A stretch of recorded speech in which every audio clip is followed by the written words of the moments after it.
Olá, meus amigos, sejam muito bem-vindos a mais um ProspectCast. Sou o Rafael Kutais, estou aqui com o Daniel Pavanelli. Fala aí, pessoal, beleza? Pô, quero agradecer você que acompanha a gente no YouTube, você que acompanha o nosso canal, curte o vídeo, deixa o like, deixa um comentário aqui pra gente. Hoje a gente vai ter aqui uma conversa super especial. Estou aqui recebendo Edgar Alexandrino, gerente geral de vendas da Stellantis Jeep.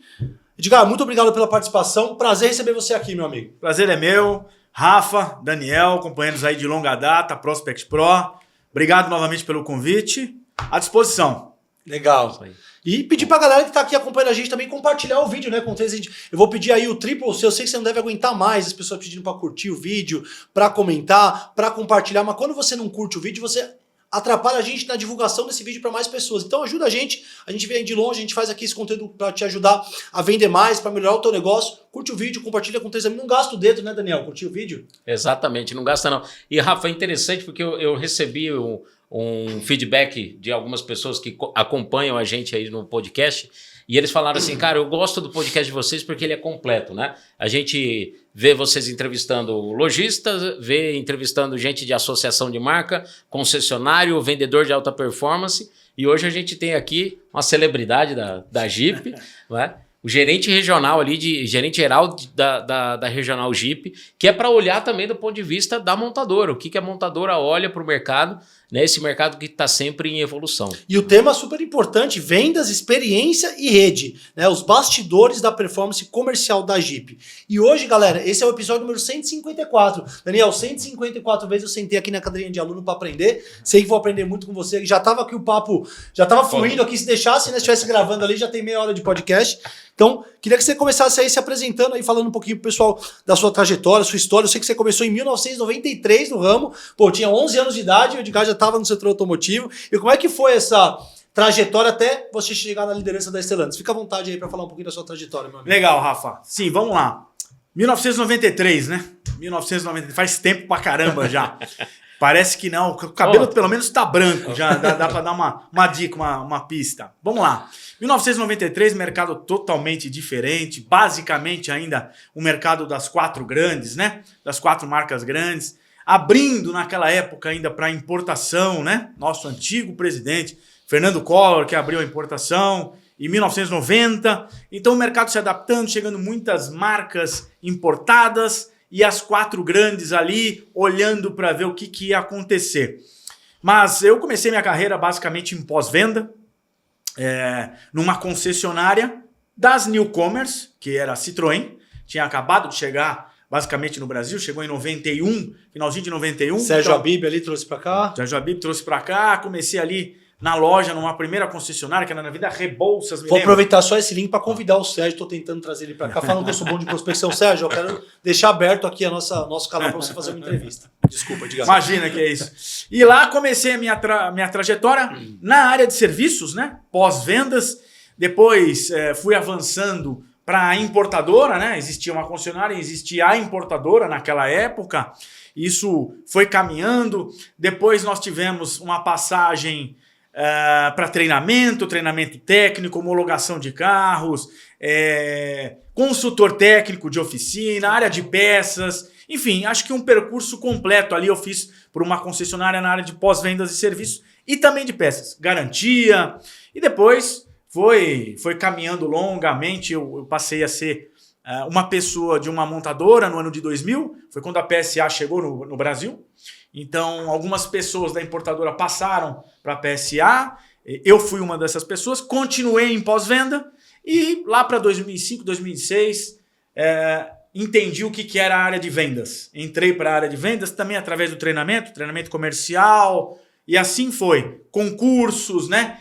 Políticas comerciais e depois para a área exatamente de campo, de vendas. Depois regional, gerente geral, enfim. E até hoje é 2025, né? São 93 a 2032 anos entre pós-venda, serviços e área comercial. Caraca, 32 anos de experiência no setor automotivo, pessoal. Quase que eu tenho de idade.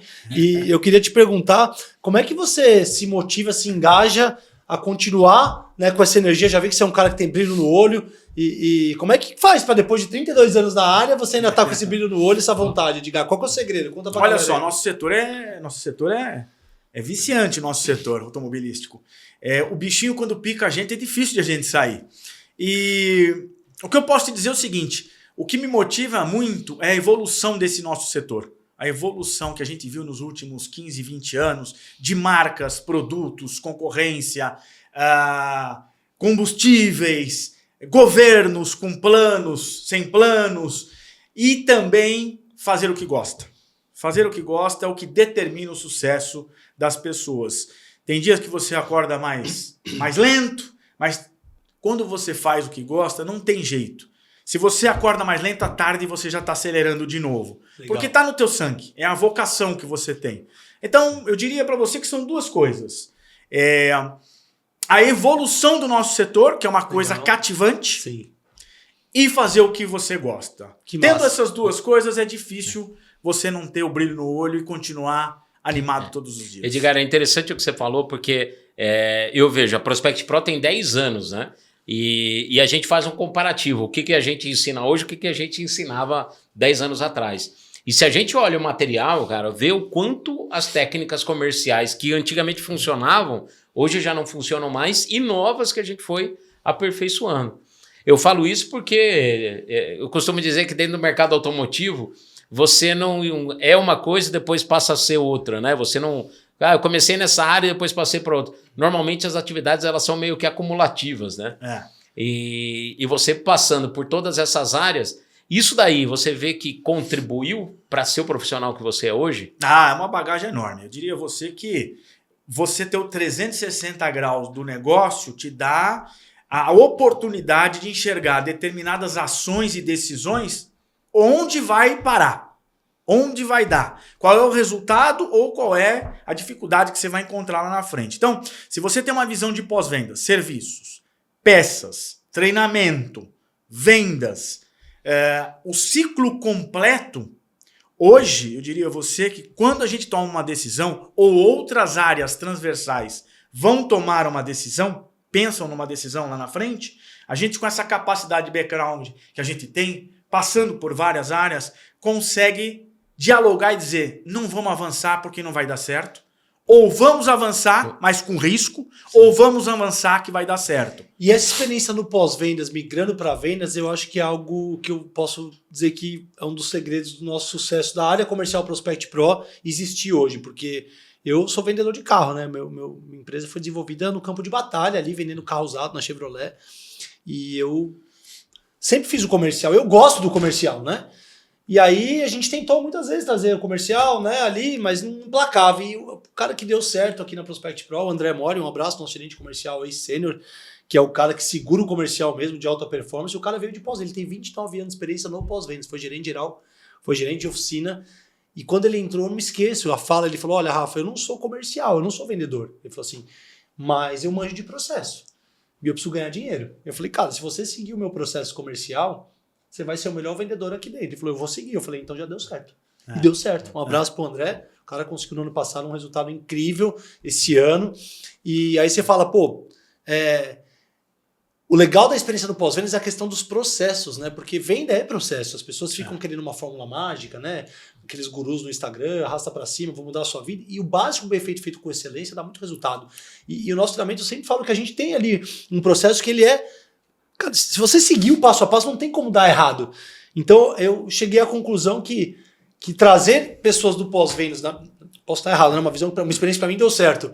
Para vendas, eu acho que é algo que as concessionárias têm que ponderar. E outras concessionárias que a gente vê que fizeram essa migração também foram cases, né? É isso. Então, eu queria fazer uma pergunta para você. Como é que você enxerga que foi o mercado da Jeep, da Stellantis em 2024 e qual a perspectiva agora para 2025 com essa situação econômica, política, enfim? O que você enxerga? Posso, antes de responder essa questão, entrar um pouco no que você acabou de comentar Claro. agora? A gente tem exemplos claros durante toda essa trajetória nossa profissional de que o profissional que está no pós-venda, na área de serviços, ele consegue fazer um link com a área de vendas mais facilmente. O contrário não acontece. O colaborador, o profissional que está em vendas, ele não vem para pós-vendas. Porque pós-vendas, na verdade, é muita resiliência. É saber lidar com todas as dificuldades de clientes, todas as dificuldades de uma máquina que pode acontecer de dar problema. E você tem que dar o atendimento correto. O cliente ele fica feliz. Claro que ele não fica feliz quando ele tem um problema no carro dele, mas ele fica assistido quando ele vê que tem um atendimento de ponta. Tá? A experiência que você gera. A experiência que você gera para ele, ele gosta e ele continua na marca se ele tiver uma experiência positiva. A área de vendas não consegue suportar isso. A área de pós-vendas, sim. Verdade. Então, o profissional que está em pós-vendas, ele é muito mais, eu diria você, resiliente do que o profissional de vendas. E tem muita chance de dar certo em vendas. Muita chance. Basta, e o cara que está em serviços também está em peças. E peças também é vendas. Total. Peças também é vendas. Serviços também é vendas. Eu ia falar isso, eu sou um pouco questionador, o pessoal fala, não, eu não sou vendedor, eu sou de pós-venda. Cara, você vende serviço, você vende peça, você vende experiência, qualidade, você vende acessórios, vende qualidade, então assim, não tem essa, não, eu não você... O pós-venda é o pré-venda. É lá que você fideliza o cliente, não é isso? Você é um prestador de serviço. O prestador de serviço nada mais é que um grande vendedor. Se não, colocava um totem para atender o cliente e tá tudo certo. E não é isso que acontece. Você orienta, fideliza, você é um vendedor. Então, eu quis voltar só nesse assunto para dizer para vocês o seguinte: o colaborador de pós-vendas dá certo em vendas. Não todos, mas uma boa maioria. Tem vários cases, uma né? boa quantidade, tem vários cases. Sim. Agora, de vendas para pós-vendas, não. Mas voltando na tua pergunta sobre o mercado. Legal. O mercado em 2024 foi muito interessante. O mercado em 2024, a gente estimava que ia crescer 6% no início de 2024 e acabou crescendo 13% a 14%. Mais que o dobro. Em relação a 2023. Foi um crescimento importante que veio se consolidando ao longo dos meses de 2024 e acabou culminando num crescimento de 13 e pouco, 14%. Um crescimento que veio pautado na venda do consumidor final. Seja ele através do varejo, seja ele através de venda direta. Tá? Porque lá no meio, depois, tem um mercado que vocês conhecem, que é o mercado das grandes locadoras. Sim. Esse é um mercado que se manteve um pouco estável em relação a 2023. Houve um crescimento? Sim, mas um crescimento mais tímido. O crescimento veio da venda final ao consumidor e também de venda direta. Então, foi um crescimento de 13%, 14%. A Jeep, ela praticamente fez uma excelente performance. Nós terminamos com 4,9% de market share, beirando os 5%. Basicamente, 120 mil carros vendidos em 2024. Consolidando bem o Renegade, o Compass e o Commander, que são os 3 carros de ataque de volume, que são produções nacionais aqui na nossa fábrica de Pernambuco. E a gente entendeu que o mercado de 2024 foi muito bom, acima das expectativas de crescimento. Tá? Perfeito. Que legal, que bacana. Assim, o mercado está muito competitivo, as chinesas estão chegando, né, veículos elétricos ali. E o que você acha que é o diferencial da Jeep? Assim, como é que vocês fazem para ter essa liderança? Qual que você acha que é os principais diferenciais da marca frente à concorrência? A gente, como Jeep, atua muito nos segmentos de SUVs. E é importante dizer para vocês o seguinte: segmento de SUV é o que mais cresce no nosso mercado nacional. Pô, legal essa informação. Ano após ano é o segmento que mais cresce. Para vocês terem uma ideia, fechou 2024 com 38% a 39% do peso de vendas. SUV. Quando eu digo SUV, é o segmento B, C, D e E, que vai desde do compacto ao grande. Tá? A Jeep é consolidada nos segmentos de SUV, com o Renegade, o Compass e o Commander. Sem esquecer de dizer para vocês que o Compass foi líder novamente do segmento C-SUV pelo 8º ano consecutivo. Que legal, hein? O que é uma tarefa árdua, com toda essa concorrência que há no nosso mercado brasileiro. Eu tive o Compass e adorei o carro, tá? Só para dar meu depoimento aqui, foi muito bom a experiência. E estar na liderança é uma coisa, agora se manter na liderança por não 8 anos, cara, não é fácil. Imagina, todo mundo ali ano a ano querendo boicotar, querendo roubar essa patente. E a Jeep é uma marca muito dinâmica, né? Vocês vêm aqui na nossa regional São Paulo, que é o estado de São Paulo, para vocês terem uma ideia, a gente cuida de 33% da venda do Brasil na regional São Paulo. Tá? O estado de São Paulo, para a Jeep, representa 1/3 das vendas da Jeep a consumidores finais, né? Entre varejo e venda direta. Então, é muito forte. Com esse dado, como ele é representativo, eu consigo dizer para vocês um pouco sobre o Brasil. obviamente pegando-se por São Paulo. Perfeito. Nosso país é muito diferente, né? Mas por São Paulo a gente consegue dizer isso para vocês. E nós temos muitas ações agressivas, produtos muito bons, super equipados. Só falar, os produtos são diferenciados, né? O Jeep, o Renegade é o carro-chefe, né? É o carro-chefe, um acabamento superior. Assim, né? é o que mais vende da vende. gama. São quantos modelos no total agora? Do quê? De Jeep. De Jeep? É. São os 3 de produções nacionais, né? Que é o Renegade, Jeep. Isso, Commander. o Compass e o Commander. Sim. E depois nós temos a linha de importados, que é o Wrangler e o Gladiator. Legal. E a Grand Cherokee. Então, E vende bem também os importados? vende dentro Bacana. da demanda que a gente entende que é necessário. Sim. São carros num segmento É curiosidade minha mesmo. superior, né? Superior, E aí né? a gente tem os clientes adeptos a isso. Mas a Jeep consegue lidar bem, e em 2025 está projetando isso também. Porque você imagina o seguinte, nós aqui no Brasil já vendemos mais de 1 milhão de veículos, desde a chegada que foi de 2015. Portanto, a nossa frota circulante e os clientes são muito fiéis. Legal. Troca um Jeep por outro, um Jeep por outro. E a gente está sempre inovando em qualidade de produto, versões com acabamento diferente, produtos com facelift. Então, isso vai acontecendo naturalmente. Em 2025, a gente estima também um mercado interessante, por volta de 2 milhões e 700, que daria um crescimento de 7 a 8% em relação a 2024. Certo. Tá? Mas agora eu já tô achando que a estimativa de vocês aí pode dobrar, né? Quando a gente já viu de 23 a 24.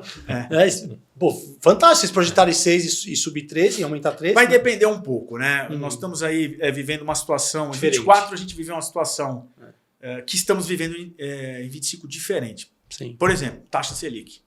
Taxa Selic impacta em financiamento, taxa em juros, custo do financiamento, confiança do consumidor. O que verdadeiramente faz um consumidor fazer um financiamento é a confiança. Confiança no que o país Tá indo bem. está indo bem. Confiança que ele vai continuar conseguindo honrar as parcelas dele que ele vai financiar. E isso, cada vez mais, quando a taxa sobe e o financiamento sobe, fica mais difícil vender carro. Fica mais difícil vender carro. Então, Mas vai aí não depender muito. É geral. Isso é geral. É do mercado, É né? mercado. Isso impacta dependendo dos valores, né? Carros até 100 mil reais impactam um pouco mais. Carros de 100 a 200 mil reais impactam um pouco menos. E por aí vai. Cada carro que sobe num ticket médio mais alto, se depende menos de financiamento para comprar. Perfeito. Então, isso depende muito. Mas como o mercado até 100 mil, até 150 mil é muito grande, isso às vezes pode causar um impacto. Nós ainda não sabemos, por isso que nós estamos acompanhando muito o mercado de 2025.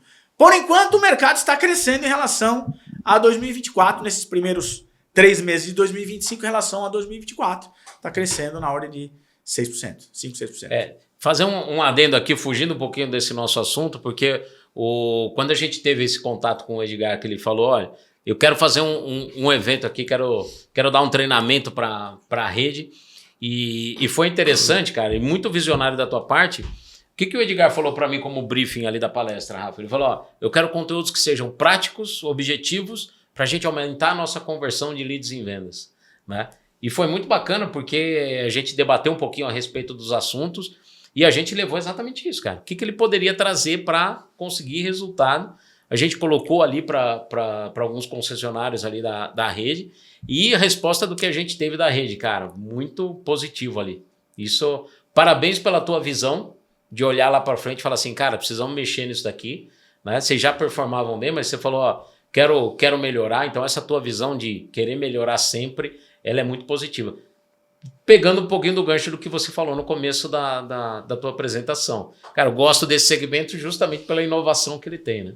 Parabéns ali. Obrigado. A gente está tendo sempre que, aqui na área de vendas, mexer o molho, né? Tem que mexer o molho não pode ficar parado. Mexendo o molho você descobre outros sabores, descobre outros caminhos da receita e todo mundo que está lá observando sai um pouco da rotina, porque a rotina da área comercial é uma rotina pesada, sem tempo para muita coisa, com metas que nem sempre são tão fáceis de ser alcançadas. E quando a gente tira o pessoal e bota numa sala para conversar de coisas produtivas que pode ajudar, A gente sempre tem certeza que sai algo de novo. E se a gente despertar algo de novo na cabeça dos gestores, a gente ganha alguns caminhos novos que a gente estava parado. Excelente. E ganha em vendas, obviamente. Que massa. Excelente. Qual que é a importância da qualidade do atendimento, né, da experiência do cliente e o pós-venda quando a gente fala de fidelização e reputação da marca? Rafael, isso aqui eu fico muito à vontade para conversar com vocês, porque é o seguinte, hoje em dia está muito ligado, a compra está ligado muito à experiência do consumidor, né? Experiência desde o momento que ele é impactado com algum tipo de informação daquela marca, até ele chegar a fazer o contato. Então, o primeiro grande passo é tentar impactá-lo. De que maneira? Da maneira mais correta possível e menos abusiva. Porque o cliente também não tem tempo hoje em dia para ficar, vamos dizer assim, preenchendo 40 questões para conseguir em contato com a montadora, etc. Ele quer facilidade, agilidade. Ele quer facilidade. E hoje em dia está tudo no celular. É a primeira coisa.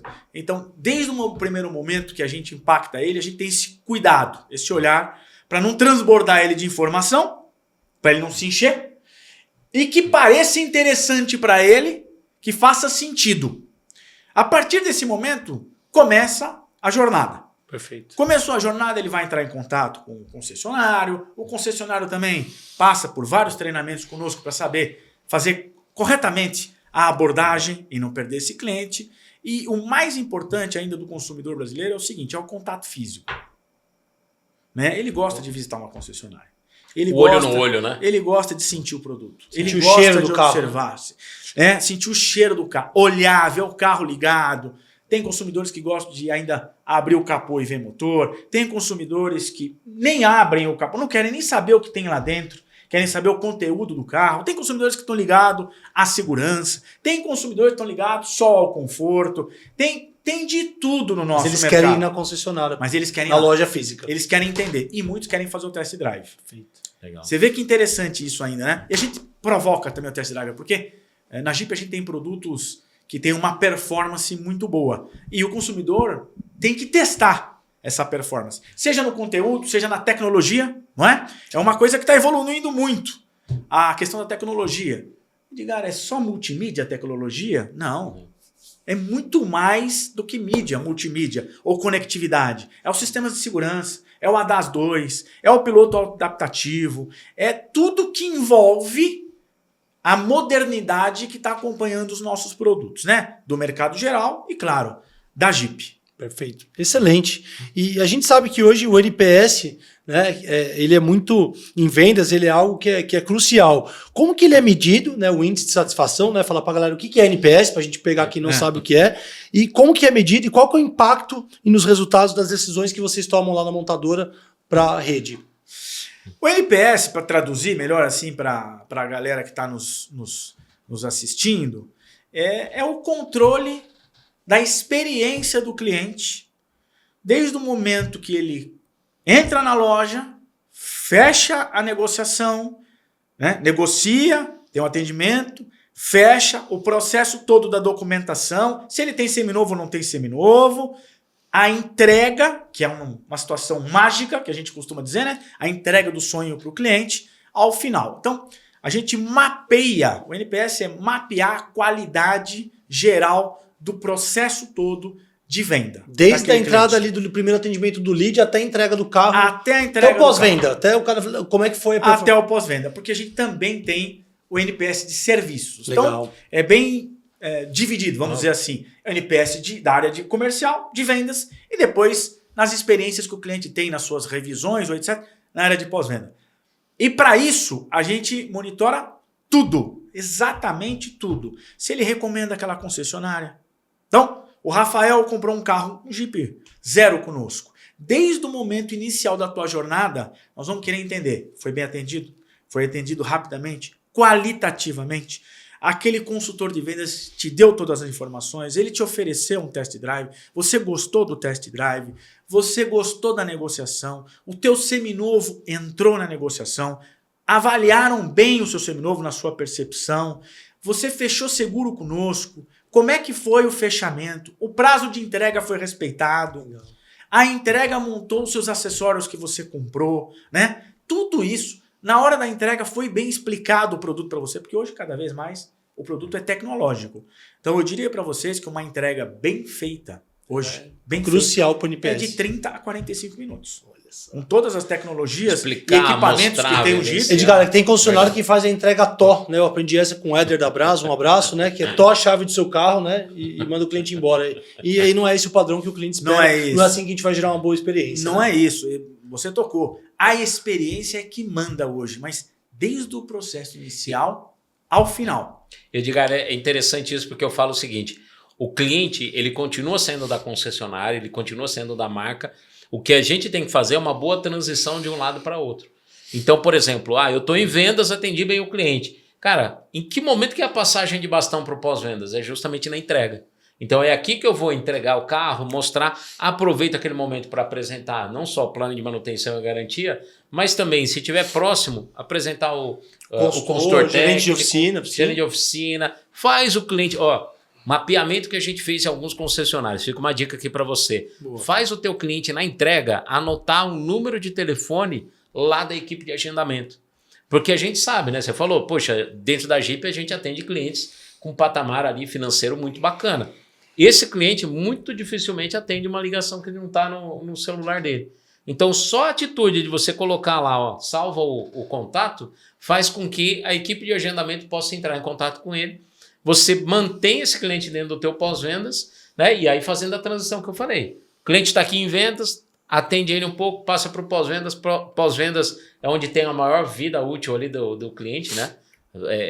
Periodicamente ele está fazendo as revisões e aproveita o momento ali já num estágio maior de revisão, já cava oportunidade para uma nova venda. Né? Você tocou num ponto fundamental. Você, dentro do nosso processo, a gente chama de entrega nota 10, toda a ponte entre vendas e pós-vendas está bem estabelecida e mapeada no nosso processo. Tá? Então, a pessoa que tem essa função na concessionária, todas as nossas concessionárias Jeep, eu digo aqui pelo estado de São Paulo, mas eu digo também pelo Brasil, que eu conheço, todas têm a função do entregador técnico. E essa função tem uma importância muito grande, porque ele se torna uma referência dentro da loja. O vendedor faz toda a venda, o processo, está tudo certo. Mas com o entregador técnico a gente consegue dar um foco e uma calma para o momento especial da entrega. Não, isso faz muita diferença. rapidinho que eu tenho um cliente para atender, né? Isso faz muita diferença. Mas isso não acontece em concessionária, não. Não. É só no México Ele é um profissional dedicado, né? No final das contas, ele é um profissional dedicado. Então, ele está lá para justamente ter a agenda dele mapeada. E ele faz essa ponte com o pós-venda, que você citou. Aliás, os nossos layouts de lojas com a nossa rede também privilegia isso. Legal. Entrega Muitas próximo lojas... ali do pós-vendas. Né? A entrega próximo da oficina. Próximo da oficina, né? Não custa nada dar um aperto de mão, mostrar ao consumidor aonde fica o pós-venda, anotar o telefone do consultor técnico. Então, isso tudo está mapeado por nós há muito tempo, porque, de novo, a experiência vai da venda ao pós-venda. E a gente quer cada vez mais, sem dúvida, clientes satisfeitos com o pós-venda, porque o grande fidelizador da segunda venda é a oficina. É a oficina. É a oficina. Total, fantástico. Agora eu quero falar de um tema que linka um pouquinho com o nosso método aqui, né? O que você considera essencial para um processo de CRM dentro de uma concessionária? Quais são os diferenciais que você tem? Porque o CRM eu falo que é o ouro da concessionária, né? A base de dados, e eu vejo ainda muita concessionária falando que aqui eu preciso de mais lead, né? O volume de leads está baixo, e a gente sempre provoca os concessionários, falam, às vezes você não precisa de mais lead, você precisa de mais processo, mais follow-up, né? E usar melhor a tua régua de relacionamento. Então, assim, muita concessionária chora que pedindo mais lead, mas não trabalha bem a base de dados. O que você acha que é essencial para ter um bom processo de CRM, para que as concessionárias consigam aproveitar melhor esse ouro que a gente vê, assim, só para complementar a pergunta, os eventos, que é muito bacana, né? Venda um mês num dia, tem lá o evento, aí o vendedor faz a prospecção da base, e vende 5 carros no sábado, nossa, vende 7 carros no sábado, mas você que é vendedor, você que é consultor, por que faz isso só quando tem um evento? Eu era vendedor de carro, eu fazia o meu evento toda semana, eu agendava 40, 50 clientes por semana, comparecia 15 e eu vendia 5 carros. Então, por que eu vou fazer só para um evento? Então, eu acho que o vendedor, a concessionária, ele tem que olhar o CRM como uma ferramenta de vendas e não um castigo. E o que vocês têm de diferencial no processo que você acha que é crucial para fazer uma boa gestão de carteira, uma boa gestão do CRM? Vamos lá. O CRM é a grande ferramenta, eu diria, você hoje, para vendas. Por quê? Uma marca hoje no Brasil bem estabelecida, o fluxo de loja diminuiu muito. Tá? Uma marca só tem grandes fluxos hoje orgânicos se ela tiver um grande lançamento na mão. Ou se ela estiver se estabelecendo no mercado. Então, vou dar um exemplo. Você pega uma marca como a Jeep. Se ela tiver um grande lançamento na mão, as lojas vão lotar. Porque eu tenho já uma carteira de clientes. Né? Eu já vendi 1 milhão de carros nos últimos 10 anos. Então, quando aquele cliente vê que tem uma novidade no showroom, tem uma propaganda em massa e tal, ele vai para a loja. Ele fica curioso. De maneira organicamente, sim. Ok? Mas se essa montadora não tem uma grande novidade, ela depende do quê, basicamente? Do seu trabalho de mídia digital e do seu CRM. É lá que está o grande pote de ouro. Então, eu diria a você o seguinte, nós temos 2 situações hoje em dia. Tem grupos de dealers grandes que são organizados no CRM, mas são desorganizados no processo para utilizar o CRM. Então, eles compram um sistema bom, que monitora e mapeia tudo, mas não utilizam nem 20%, 30% do que aquele sistema pode oferecer para eles. Estou errado ou não? Não, total. Às vezes chega uma concessionária, Edgar, e você fala assim pro gerente, cara, vamos olhar aqui teus clientes, teu CRM. Não, peraí, eu vou chamar o menino do lead. Aí ele chama assistente de vendas ou o vendedor dele. Não, ele vai te mostrar tudo aqui. O gerente não tem a senha. Isso eu não estou falando de 10 anos atrás, não. Isso é coisa que acontece hoje. Então o gerente ele precisa virar a chave, entender que ele tem sim que ter uma rotina para acompanhar isso. Não tem que delegar, né? Esses indicadores eles vão mostrar como que está a questão do processo de vendas. Porque venda é processo. E você não olhar... Eu falo que a minha empresa hoje roda um pouco sem mim, né? A gente conseguiu aí praticamente 7 meses da Prosperity para rodar sem o Rafael fazer 10 reuniões por dia, porque a gente criou um processo de gestão de carteira que o Daniel cobra o CRM da equipe, cobra os agendamentos e isso rodou muito bem. Mas o gerente falar que não tem tempo para olhar o CRM, eu sou um pouco crítico, porque eu sempre falo nas minhas palestras, Edgar, que não existe falta de tempo, existe falta de prioridade. O dia tem 24 horas, você trabalha lá 8 horas por dia. E a gente decide o que a gente faz na nossa vida. Eu tô aqui no podcast e eu escolhi estar aqui. Você veio aqui fazer, você escolheu. Você tem milhares de possibilidades de reuniões, de coisas para você decidir estar aqui. Então, o gerente que fala que não tem tempo para olhar o CRM do vendedor, ou que joga pro supervisor, pro vendedor, vou passar pro menino do lead, o pessoal do CRM olha para mim, é você, líder, que tem que olhar isso na unha, no detalhe, até que a tua equipe compre a ideia. Porque aí eu vou ficar rasgando cedo por dentro, depois eu me ferro, né? O André, eu não preciso, essa parte, se eu for cobrar, ele faz, porque ele já entendeu que isso é bom para ele. Né? O cara vendeu aí 2 milhões de reais de treinamento no passado, o que ele faz? Ele tem o CRM organizado, ele fala com o cliente, põe informação, define uma data do próximo contato, ele põe o lembrete, ele faz as reuniões, a prospecção dele, ele já entendeu que isso é para ele. E outra dica, outra provocação que eu quero fazer, não só pro gerente, pro vendedor, que também... eu vou pôr aqui o CRM aqui porque estão me cobrando, porque o gerente vai encher o saco. Não, você tem que fazer para você, né? O CRM é uma máquina realizadora de sonhos. Então entenda o CRM como uma oportunidade, como uma ferramenta de vendas, não como um castigo. Mas é isso aí. E aí a mensagem aqui vai para o gestor, né? Porque já que ele é gerente, ele é gestor. Ele não é só fechador. Ele não vai só para a mesa fechar negócios, às vezes pela deficiência da equipe que ele talvez não consiga treinar. Né? Não consiga ter autonomia a equipe dele, ou porque ele tem um processo mal executado, ou porque simplesmente não existe o processo. Então fica aí a dica para o gestor. A gente tem que parar de se vitimizar. O gerente é um gestor, ele não é um fechador de negócio. Excelente, Edgar. Então,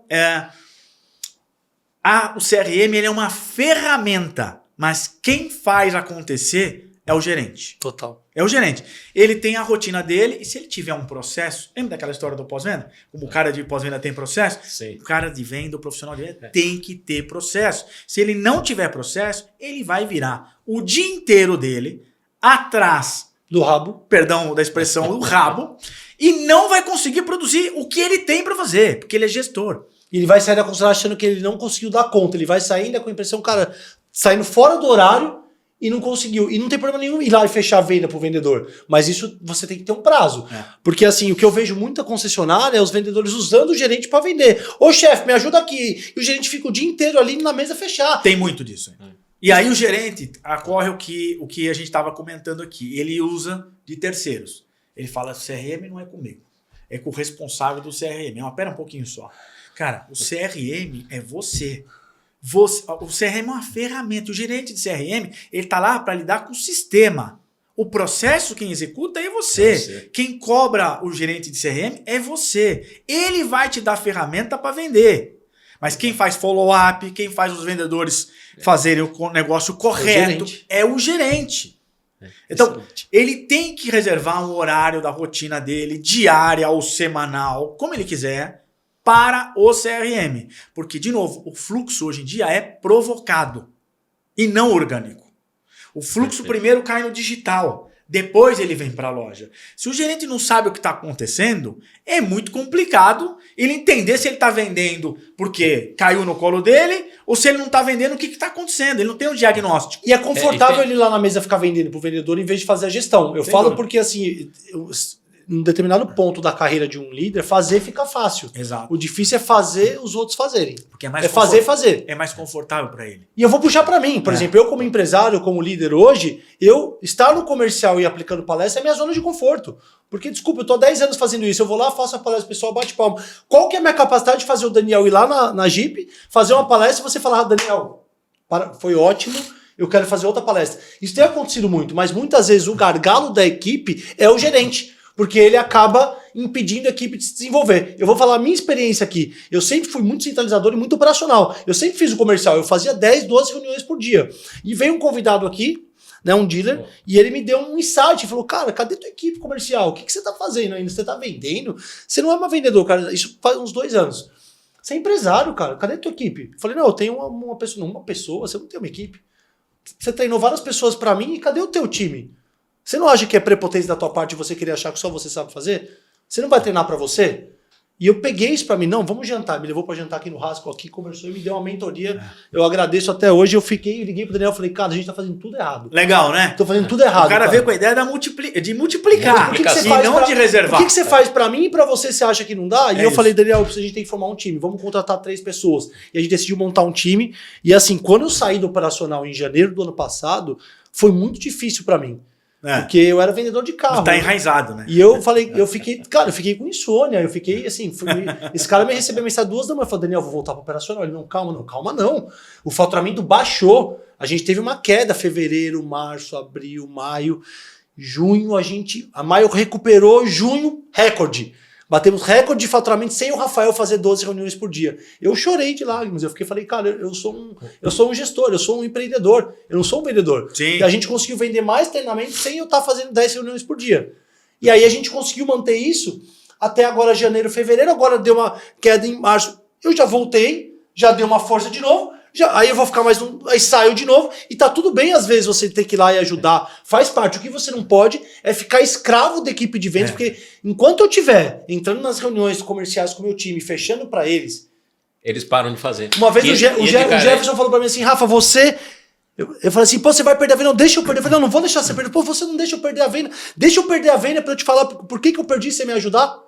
Aí eu fiquei assim, eu deixei ele perder uma venda. Eu falei, cara, usa esse argumento. Esse é o papel, desculpa, mas esse é o papel do líder, né? E tudo bem você precisar voltar. O que você não pode é ficar escravo disso. Eu falo que é o seguinte, o Rafael ele tem uma paixão por vender que é fora de série. Eu falo, cara, isso daí tem que ser um hobby, não uma obrigação. Né? É isso. Para ele que é um empresário, cara, puxa, eu quero hoje fazer algumas reuniões. Beleza, entra, vai lá, faz hoje eu quero entrar no negócio de novo. Perfeito, aqui. Beleza. Mas assim, a responsabilidade e a manutenção da empresa não pode estar na mão de uma única pessoa. Não pode. Né? E deixa eu falar um negócio para vocês. Foi muito legal a sua fala aqui, Rafa, pelo seguinte... Eu falo isso com humildade porque eu tô aprendendo a ser empresário, tá, Edgar? Eu tô sentado na cadeira de aluno. Escuta, empreendedor é uma escola de todo dia. O que acontece é o seguinte, e é verdade, eu tenho que dizer isso, muitos grupos também estão se profissionalizando. Nos últimos 3, 4 anos, principalmente após a pandemia, foi forçado a se profissionalizar. Sim. Então, mesmo que o gerente que não tem esse hábito, ele está sendo forçado a criar o hábito pelo operacional e a profissionalização dos grupos. Sim. Até que as montadoras cobram isso dos grupos. Também cobram. Mas governança corporativa, sim. CNPJs diferentes. Você conhece essa história de CNPJ diferente? Meu CNPJ é diferente do teu. Eu vou até aqui, calma que eu vou passo a passo. Só que quando um faz e o outro está no mesmo mercado que ele não faz, ele começa a sentir. Então, a concorrência também se ajusta com o mercado. Então, é importante dizer, muitos grupos estão se profissionalizando e fazem com que os gerentes também sintam o peso da profissionalização. E ele tem que entrar. Vários gestores que não entram estão saindo do mercado. É isso. Não tem jeito. O mercado acaba sendo seletivo, né? Você comentou isso, Que legal, eu lembro isso. que eu visitei algumas concessionárias, a gente faz diagnóstico em vários departamentos, vendas, pós-vendas e tal, e eu fui fazer um diagnóstico numa área de CRM. E era muito interessante pelo seguinte, eles tinham um sistema que era muito bom, eles tinham um equipamento, colocaram algumas pessoas na sala, pronto, nós já temos a cultura de CRM. Eu falo, não tem, cara. Vocês têm sistema, vocês têm computador, vocês têm pessoas. Agora, a cultura de CRM, né, é muito mais além. É aquilo que você falou. O gerente de vendas ele tem que estar envolvido dentro da cultura de CRM. Né? Quando a gente fala de cultura de CRM, cara, como é que eu vou gerenciar esse relacionamento que eu tenho com o meu cliente? Quais indicadores eu tenho que olhar? Qual frequência eu cobro? E se não for cumprido, o que eu faço? Quais são as políticas? Normalmente o gerente não tem essa cadência, né, Dani? E quais informações tem que estar no meu sistema? Porque a gente vê muito assim, o vendedor vai lá, copia aquele texto imenso do WhatsApp, copia, cola e vira e fala assim, chefe, tá aí a informação. Cara, essa informação vai te ajudar no futuro a gerar venda? Vai te ajudar no futuro a gerar relacionamento? Eu vou poder pegar essa informação depois e fazer uma campanha de recompra, uma campanha de fidelização e tal? Não dá, cara. Então, a informação que tem que ir para o sistema é uma informação que seja extremamente pertinente e útil, né, para que possa gerar vendas no futuro ou relacionamento com o cliente. Eu costumo dizer, tem uma palavra que eu sempre digo pro time de vendas da rede de concessionário, que eu sou apaixonado, porque não é uma tarefa simples trabalhar em rede de concessionário. O gerente, ele tem a chave da loja. Ele é o responsável pela loja. Ele é o responsável pelos resultados. Ele. Quando eu digo ele, é claro que tem um time todo envolvido, mas ele é o maestro. Se ele não se sentir o maestro da loja, o negócio não rola. Então, ele tem a chave da loja, ele é o responsável por dizer, aqui tá dando certo, vamos continuar. Aqui tá dando errado, levanta a mão. Fala com o dealer, fala com o diretor dele. Tem um outro caminho pra gente, esse caminho não tá dando certo. Então, mas de novo, muitos grupos estão se profissionalizando. E o sistema tá fazendo com que os gerentes sejam mais profissionais. Que legal, hein? Excelente. Muito bom. Vamos falar de leads? Vamos. Que é algo que eu já vi que você também tem. Você falou bastante aqui do digital, da jornada. A gente sabe que hoje o mundo é digital. Antes da entrada, a concessionária tinha que ter ali uma loja numa avenida movimentada, né? E hoje não. Hoje a entrada do cliente é USB ali, é pelo digital, né? E o que você acha que é essencial nessa jornada? Né? A gente sabe que precisa ser ágil na resposta, precisa ter...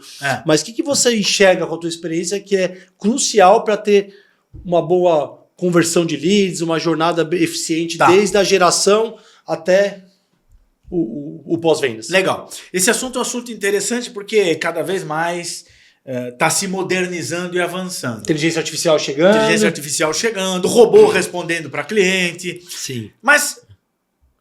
para a gente ter uma boa conversão de lead, eu costumo dizer, eu trago de trás para frente, tá? A gente precisa ter uma boa qualidade de lead. E para ter uma boa qualidade de lead, você precisa deixar de investir em tudo quanto é coisa e ser assertivo e qualitativo no teu investimento. Então, vou dar um exemplo para você. Na Jeep a gente trabalha isso muito forte, principalmente com o nosso site. Então, qualquer tipo de mídia digital, eu levo o consumidor que se interessa para o meu site. Legal. Lá ele tem algum percurso para fazer, ele vai conhecer, vai montar o carro dele e ele vai nos dar 5, 6 informações práticas para que ele envolva e mande um lead. Escolher o concessionário, escolher a região dele, escolher o carro, tal, uma série lá. Sem ser muito abusivo, 20, 30 questões, nem pensar, mas qualitativo. Vamos falar português, tá? Sem encher o saco do cliente, tem o seu negócio prático, sem né? encher o saco Porque do cliente. eu sou um cara que eu chego no site, começa muita coisa, eu falo, cara, tchau, eu saio. É isso. E cada vez o cliente tem menos tempo, né? Desculpa, Cada vez menos tempo. E ele faz tudo hoje na palma da mão. Não faz... Os leads, 90% são enviados por mobile. Tá? Então, para a gente ter uma boa conversão, a gente tem que ter uma qualidade também de geração, base, né? de geração de base. Com isso, eu preciso ter um treinamento e um processo bom na minha rede de concessionário. E a gente tem, desde o primeiro atendimento, que é dado em menos de 3, 4 minutos. A gente tem uma meta, que é o primeiro atendimento. Era 15 minutos. Hoje a gente tenta 3, 4 minutos. Tá? E a gente hoje tem 92% acima de atendimento até 5 minutos. Que legal. Então vocês têm acima de 92% de... Parabéns. Até 5 minutos. Primeiro atendimento. Ou seja, o Daniel enviou pra gente um lead. Em até 5 minutos, eu estou entrando em contato com você. Seja através do telefone, do WhatsApp ou de uma ligação. Tá? Depois, claro, tem o prazo de atendimento normal, entre informações, etc. Mas o primeiro atendimento tá ali. Cara, é muito interessante, né? Como o Rafael falou, o cliente ele está cada vez mais ansioso, cada vez mais com menos tempo. Então, assim, se ele está ali, conectou, mandou uma mensagem, já recebeu a resposta, a tendência é você conseguir conduzir com esse cliente. E outra coisa, tem a questão da competição, né? Vamos pegar uma praça multiatendida como é São Paulo, capital. Verdade. O Daniel, não sei quem mora onde o bairro do Daniel, mas o Daniel é livre para escolher quais são os concessionários que ele vai mandar o lead. Claro que vai por proximidade do seu endereço residencial, etc. Mas você pode escolher lá para quem você manda. E quem te manda tem muitos imóveis, viu, Edgar? Precisa ver, tem casa de muitos família, imóveis, precisa ver qual região que ele vai mandar. Então ele vai até pro estado, né? Vai pro interior, ele manda.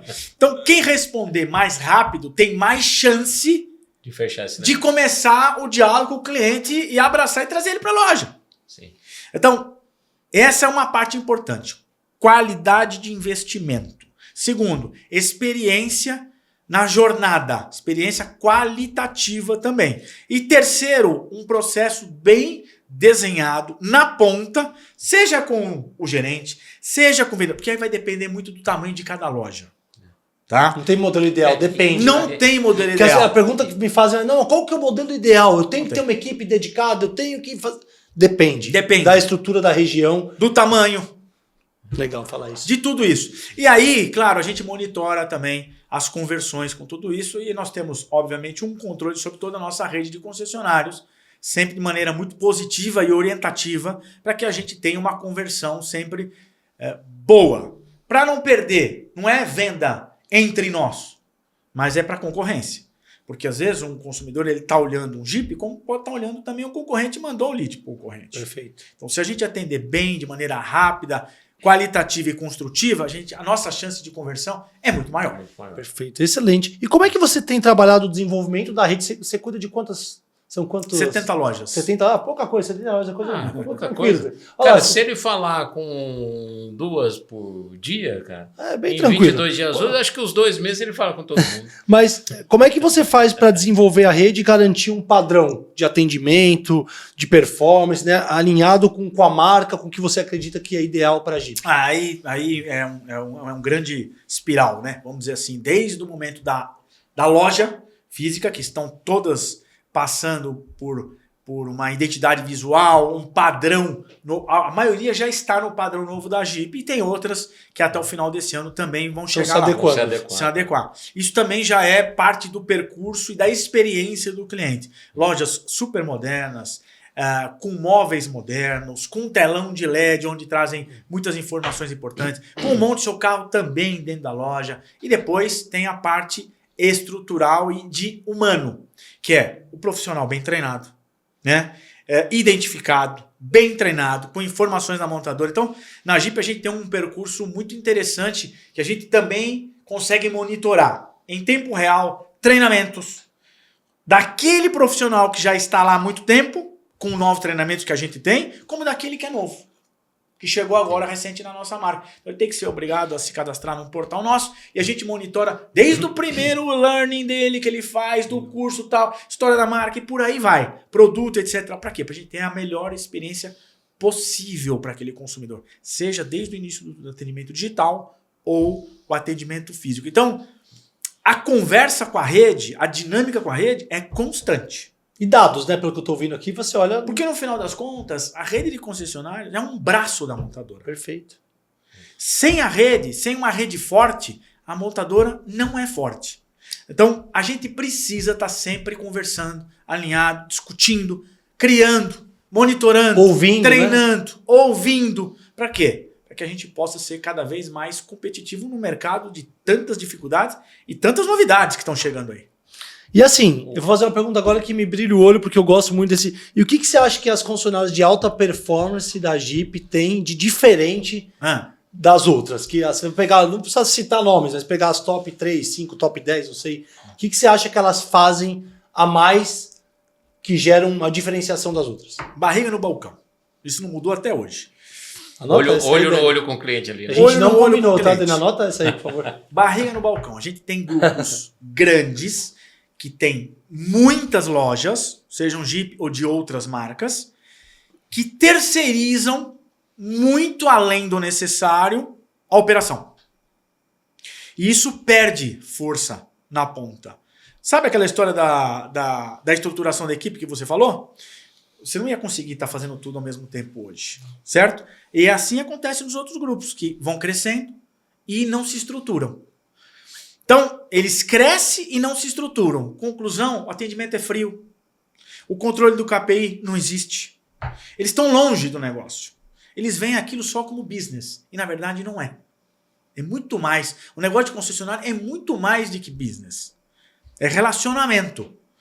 E tem grupos que são grandes ou pequenos, que estão com a barriga no balcão. Sabem tudo o que está acontecendo. Desde o momento da entrada do cliente, a saída do pós-venda e também outras coisas que fazem parte da venda do veículo novo. Sim. Por exemplo, seminovo. Seminovo é uma área fundamental para quem vende carros novos. Se você não tiver um departamento de seminovos ou uma capacidade de trabalhar seminovos bem, você está morto no mercado hoje em dia.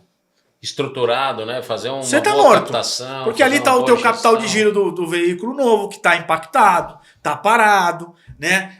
No negócio de seminovo tem uma margem interessante e faz parte no negócio de uma bandeira de veículos novos. Sim. Então, estou dando um dos exemplos, né? Um dos exemplos. Mas eu gosto muito do tema de seminovo, porque o tema de seminovo está intimamente ligado ao negócio de novos. Porque se você for ver, as montadoras hoje precisam fidelizar. Como que você fideliza? Fazendo trade-in Trade-in. no pós-venda. Exato. Trade-in e pós-venda. Não tem outra maneira. Nossa, que dica legal essa, hein? Ó, acho que vale até reforçar pra galera essa aí, né? Pra melhorar, quer falar, Edgar, que a fidelização? Fala pra galera lá. A fidelização, há tempos, sempre foi o pós-venda. Essa é a grande verdade. Boa. Mas os seminovos hoje é fundamental. Fundamental. Sem os seminovos, o negócio não gira. De novos. E chega uma hora que a confiança é tão grande que o cliente sabe que na concessionária ele vai perder mais do que vender fora. Sim. Mas ele fala, pô, fui tão bem atendido, fiz um bom negócio, me deram um desconto, uma taxa legal. Chega uma hora, a conexão, o atendimento foi uau, que eu falo, atendimento incrível. E o cliente ele fala, cara, eu vou voltar lá, vou dar na troca. Eu sei que vou perder um pouco aqui, mas eu vou ganhar um desconto ali, vou ser bem atendido e vai embora. E é muito a questão ligada à experiência, à conexão que o vendedor, que a concessionária cria com o cliente. Né? Então, eu diria você, te respondendo resumidamente, né, como é que a gente controla isso, muita conversa, muita escuta. Escuta quem está na ponta. A gente precisa escutar, porque o mundo passa por uma transformação tão grande que a montadora, às vezes, ela não tem essa capacidade de acompanhar tão rapidamente. Como é que ela acompanha? Com o varejo. Quem está na ponta. Quem está na ponta está tendo os primeiros inputs. Olha, não é bem o que vocês estão achando que está acontecendo. Olha, o concorrente está fazendo isso. Olha, o meu desejo é esse. Se tiver desalinhado das políticas da marca, a rede vende menos. E uma rede mais fraca, a montadora é mais fraca. Edgar, e até calibrar a própria abordagem do vendedor, né? Uma vez eu vi, tava atendendo dois amigos ali, e aí um falou do problema que tinha num carro, e aí o colega dele virou e falou assim, mas cara, tua mulher também não é perfeita, tem os defeitos dela e você ama ela, não ama? Ele falou, não, é verdade, eu amo. Eu falei, pô, já peguei isso como gancho, cara. Eu falei assim, pronto, você já tem uma alternativa, o cliente falou alguma coisa. Pô, mas você é casado? Sou. Você ama tua esposa? Amo. Ela é perfeita ou ela tem algum tipo de problema? Não, tem um problema. Então, cara, deixa isso pra lá. Peraí, eu vou defender. A minha não tem, tá, Dani? Te amo, você é perfeito. Ó. Mas eu achei, cara, isso é o que você falou. A gente só aprende, só pega essas coisas quando você tá ali no dia a dia. Né? Olho no olho com o cliente, atendimento, showroom de vendas. Verdadeiramente não é o que fala, é como fala. É como fala. E, cara, é muito interessante, né? A gente gosta daquele modelo de mega vendas, onde você tem a sala de prospecção de vendas junto ali, todo mundo prospectando. Porque você tem lá o gestor na ponta. E só para validar, o Caporal teve essa visão há 30 anos atrás ali. Ele contou essa história aqui. Um abraço pro Caporal. Um abraço pro Caporal, grande amigo. Grande referência São Paulino, Caporal. Isso aí. Referência, guru do mercado automotivo. Exatamente. E naquele modelo, o gerente fica num canto e ele consegue, na ponta ali da mesa, e os vendedores ali fazendo prospecção. Cara, eu adoro aquele modelo pelo seguinte. Um vendedor foi lá, usou uma argumentação com o cliente, você pegou aquele e falou, pô, isso é legal, cara. Vou usar, eu nunca tinha pensado, nunca tinha abordado o cliente dessa maneira. Vou pegar e vou absorver essa argumentação para mim. E essa troca é muito importante, né? As boas práticas, né? As boas práticas. E outra coisa, a energia tá lá. Vendas é energia. Se tá todo mundo com a mesma energia, querendo fazer o negócio acontecer, vai rolar. Agora, se tiver algumas ovelhas negras, aí não rola. Né? Mas se tiver todo mundo com a mesma energia, concentrado, querendo chegar lá, chega. Acontecem coisas que você acha que é impossível acontecer, mas elas são possíveis, porque tá todo mundo voltado para o mesmo negócio, tá todo mundo voltado para o mesmo objetivo, com a mesma garra, determinação, brilho no olho, e acontece. Então tem coisas que parecem impossíveis, que são possíveis e acontece. Total. Cara, agora eu me arrependi de não ter ido na palestra da Jeep. Sei bem que você falou que gostei muito demais da conversa. Cara, agradeço aí, a gente... Não, mas fica tranquilo. Quem foi lá fazer a apresentação, fez a apresentação show. Fez. Tá validado lá? Tá validado, 100%? Tá validado. O cara é muito profissional. Que legal. Validado. Pô, fico feliz. Agora esse pra mim, é a parte que vale a pena do delegar e correr o risco. Você sabe que é um risco, tudo é risco, né? Você não delegar risco, você delegar risco. Isso aí. E, pô, que demais, cara. Assim, eu ficaria mais uma hora, tá muito leve aqui. A gente tem o compromisso aqui de tentar fazer o nosso conteúdo em 1 hora. Que dica que você dá para um gestor comercial elevar os resultados e se destacar no mercado automotivo? O que você acha que um gerente, um autogestor de uma concessionária pode fazer para ter um diferencial no mercado tão competitivo? É um pouco daquilo que a gente estava conversando aqui, né? É o cara ter o brilho no olho e foco. Foco, determinação, resiliência e processo. Boa. Se ele seguir o processo, vai rolar com mais naturalidade dentro das dificuldades todas que nós estamos enfrentando. O mercado, de novo, gente, o mercado está muito competitivo. Muito. Uma marca faz algo, a outra vai lá e faz algo. Assim, ninguém mais tem vantagem competitiva. Vocês lembram daquela história? Eu tenho, você não tem e vai demorar para ter? Isso que era vantagem competitiva no passado. Você tem, eu não tenho e eu vou demorar para ter. Então você tinha uma vantagem competitiva. Hoje em dia é o seguinte, você tem, eu não tenho, eu crio rápido. Verdade. Isso aí. Então, o grande diferencial tá no follow-up, tá na vontade, tá no controle e tá no processo. Esse é o grande diferencial no gestor. Sensacional. Se você tivesse que resumir em uma única frase o segredo para manter uma rede de vendas forte com excelência, que recado que você dá? Passa sua rede social pra galera também te seguir lá no Instagram. Vou passar. E passa essa frase final e fica à vontade, fala o que você quiser. Legal. Eu costumo dizer assim, depois de tanto tempo de mercado, e a gente dialogando, negociando toda hora com rede de concessionário, de novo, é aquela importância dele saber o que está acontecendo a quente. Então, o que é mais importante é o diálogo com a rede de concessionários. Dialogando, a gente chega longe. Dialogando, a gente consegue aparar as arestas. Dialogando, a gente consegue crescer diante das adversidades do mercado. Então, a minha frase final é: dialogue. Nós somos comerciais e comercial só funciona dialogando e não criando regra unilateral. Beleza? Minhas redes sociais, eu só tenho o Instagram, é edgard.alexandrino, tá? Um D no final, Edgard, D no final, né? Edgard de inglês, né? A gente vai colocar aqui edgard.alexandrino. Vamos colocar aqui na bio aqui também, aqui legal. No descritivo. E queria agradecer a participação aqui, Rafa, o convite, Daniel, que esteve conosco lá na palestra da Jeep, que trouxe negócios, é importante. Conto também com a estruturação de vocês. E um beijão aí para a Denise que nos colocou aí em contato. Sem dúvida. Né? Ela que é responsável, ela que é culpada, né, disso tudo. Né? Eu vou ser ousado aqui, Edgar. Eu gostei muito do papo de verdade. Quero te agradecer de coração pela conversa, pelo seu tempo. Foi um prazer mesmo. E a ousadia que fez eu chegar onde eu cheguei. Eu vou ser ousado aqui. Quero disponibilizar para você aí um bônus de 10 sessões gratuitas. Você pode escolher se fizer sentido para concessionárias, de treinamento da Prospect Pro, pode ser para vendedores ou para liderança, nessa parte de gestão de CRM, leads, prospecção, você conhece o nosso...